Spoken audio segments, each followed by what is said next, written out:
How to customize iPhone home screen in iOS 18. It's really easy and simple to do this, guys. You can go ahead and change colors, add tints, make them icons larger or smaller, and also you can also remove the app name if you want. Really easy and simple to do this, guys.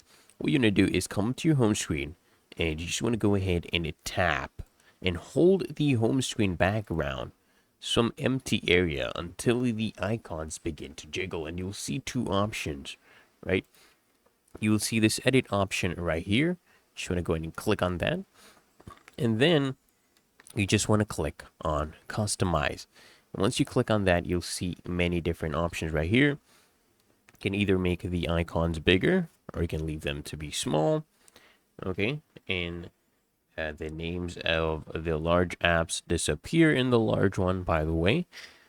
And if you can do this, you can choose a dark or light appearance for the icons and widgets. So you can tap either dark or light. That we can also do is you can add a color tint to icons and widgets. You can go ahead and choose the color. For example, this one right here is tinted. So you can go ahead and customize them according to your liking.